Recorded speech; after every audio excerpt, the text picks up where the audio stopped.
Hello po mga kababayan, si Dante Maravillas. Right now nandito kami sa sa Kagsawa. Kagsawa Daraga.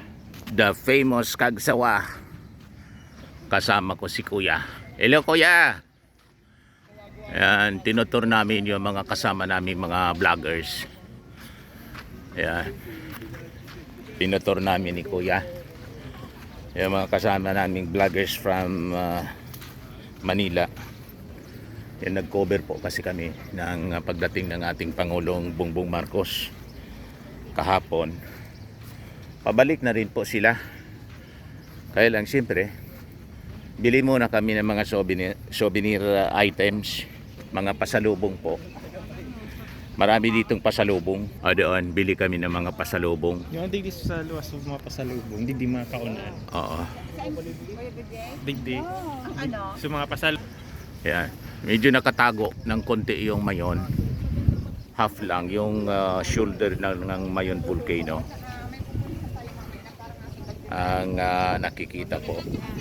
Ikot-ikot kami sa mga tourist. Kituinan. Punta kami mamaya doon sa Kituinan. Mga tourist destination dito. At saka doon sa Highlands Park, overlooking the city of Legazpi. At may full view ng Mayon volcano. Lahat naman dito po mga kababayan, may full view ng Mayon volcano. Ay mga kasama namin si Stephen Lee. Hello Stephen. Hello po. Kumustahin mo naman yung mga Sa mga lagi pong sumasubaybay sa isa sa pinaka loyal at pinakamagaling na pro-administration vlogger, si Sir Dante Maravillas. Yan, maraming salamat po sa pagtutok nyo sa kanya at sa amin na rin po sa pagsuporta. Alam ko po na mayroong mga pagkakataon talaga na sa social media ay minsan umiinit ang ulo ninyo dahil sa kung ano-ano mga issue, pero ang ipapaalala ko lang po sa inyo ay huwag nyo po masyadong damdamin dahil nasa panig po tayo ng katotohanan. Yeah. Yun lang po. Kumusta naman Stephen yung encounter mo sa mga kababayan nating Bicolano? Kasi di ba nag-cover tayo ng pagdating ng ating Pangulo. Kumusta yung reactions ng ating mga kababayan dito Bicolano sa pagdating ng ating Pangulo and with all the controversies?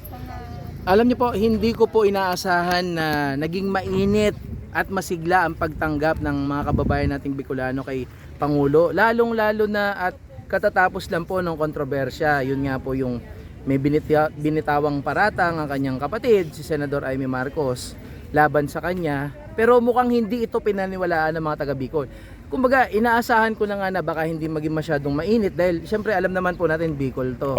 Meron po silang sariling kandidato noong 2022. Yun nga po ay ang pinakamahigpit na katunggali noon ni Pangulong Bongbong Marcos Jr., si former Lenny. Vice President. And ngayon ay Mayor ng Naga, si Mayor Lenny Robredo. Pero naging mainit po ang pagtanggap sa ating mahal na Pangulo. Parang wala silang narinig, wala silang napanood na kontrobersya.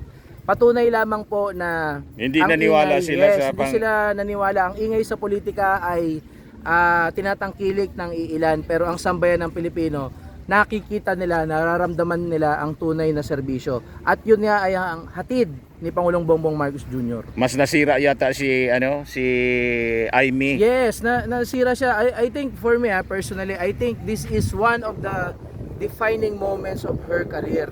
Kumbaga, ano po ba ang pinakita sa atin ni Senador Amy Marcos? Kundi halos wala naman po tayong naramdaman patungkol sa kanya simula nang lumuklok ang kanyang kapatid, kundi puro paninira, di ba? Inaasahan, actually ako, Sir Dante, inaasahan ko na si Senator Amy magi-step up kasi Marcos ngayon, di ba? Marcos? Dito ka. Yes, Marcos ngayon yung namumuno. So parang feeling ko kasama ni Pangulong Bongbong Marcos Jr. at ni First Lady, mangunguna siya sa pagsiservisyo. Kaya lang hindi. Iba yata ang pinagsiservisyoan niya. Kaya nakakalungkot po ito para sa kanilang pamilya. At ako bilang isang loyalista, nasasaktan din po ako kasi kahit ganyan naman po si Senator Amy, never ko po yung inano sa mga contents ko until now na talagang umabot na siya sa sukdulan ng kasamaan. So nag-backfire sa kanya. Yes, nag-backfire talaga. Clearly, nag-backfire sa kanya yung kanyang ginawa. Gusto niyang siraan yung Pangulo, siya yung nasira. Siya nasira. Para siya naging butanghera nilang na senadora. Oo. Anyway, maraming salamat, Stephen. Ayan, Ayan. maraming salamat po, Sir Dante. So, mamimili kami mamaya dito. Kaya lang, biglang umulan. Kaya silong muna kami, mga kababayan. Nakabantay na sa amin, no? Yeah, mamimili kami. Silong muna. Ayun, may chili ice cream dito. Yan, oh, chili ice cream. Doon yata, oh. Doon, no? So, mamimili kami ng mga, dito po, mga pasalubong, mga kababayan. O, ito si Admin Rich. Kumusta, Admin Rich? Mabuti Ayan. naman, okay lang. Kumusta naman yung encounters mo sa mga kababayan nating Bicolano in relation sa pagbisita ng ating Pangulo kahapon na ating kinover at saka yung observation mo sa paninira ni Amy Marcos sa kanyang sariling kapatid. Ay, sa tingin ko parang hindi apektado yung mga Bicolano, no? Kasi nakita ko na talagang grabe yung kanilang pag-welcome kay PBBM. Mainit ang kanilang pag-welcome kay PBBM. At may nakausap pa kami na isang Bicolana na sabi niya ay wala daw, hindi daw nila yun pinapaniwalaan dahil iba daw yung nakikita nila kay PBBM. So, para sa kanila, itong mga akusasyon na to ay pamumulitika lang. No, dahil talagang gusto nilang pabagsakin si PBBM pero wala itong katotohanan, no? So, yung mga kababayan nating Bicolano ay talagang aware po sila sa tunay na nangyayari. Kaya Kita maganda mo po, na. no? Kitang-kita po na talagang dinudumog si PBBM at tuwang-tuwa po talaga, tumatalon pa nga yung iba, talagang may nakausap pa kami, mangiyak-ngiyak siya dahil nakita daw niya si PBBM at hindi niya expected.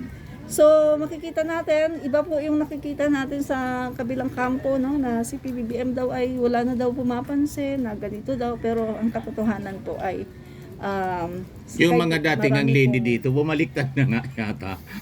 Naging BBM na kasi tingnan mo na ang ginagawa ng ating Pangulo. At sa kanyang mga behavior, pinapakita, pati mga pananalita, kitang-kitang healthy yung ating Pangulo. Walang sakit.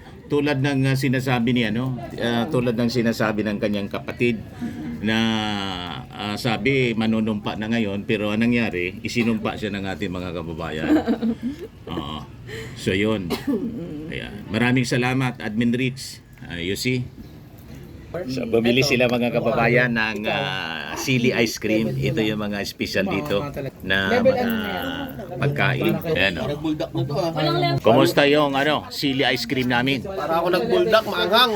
Level 3, dapat wala Level mga 3. level 1 lang. May vulkan nga dyan eh. Oo, kaya pala buldak. Buldak. Oo, anghang. Ayan o. Ako lang po, level 2 lang. Pero Level gusto ko rin 2. sana yung level 3, kaya lang. Ito lang po yung available sa pili kasi yung avocado ice cream, alam ko po na po yung lasa niyan, strawberry. Ito, this is something new in my palette. Avocado ice cream, tapos lasang strawberry. Hindi, yung avocado na nasa ako na. Ito kasi pili. Pili. O, pili nuts. So parang ang malapit ito sa naalala ko yung almond ice cream. It's close to the flavor of almond ice cream. And then there's a kick of spiciness or hotness dahil ito nga ay level 2 ng sili ice cream. So ako po ay recommend na kapag kayo po ay bumisita sa Bicol, bukod sa maghahanap kayo ng mga luto sa gata kagaya ng Bicol Express and then yung laing, yung pinangat, is I truly recommend na itry nyo po itong sili ice cream. Yan, dahil napakasarap po nito at ito po ay hindi nyo po matitikman sa Maynila. Only here in Bicol. Kaya di ba? tikman nyo po. Kami po, pati food vlogging Pinasok kami ngayon. Pinasok na namin. Ilang kami politika.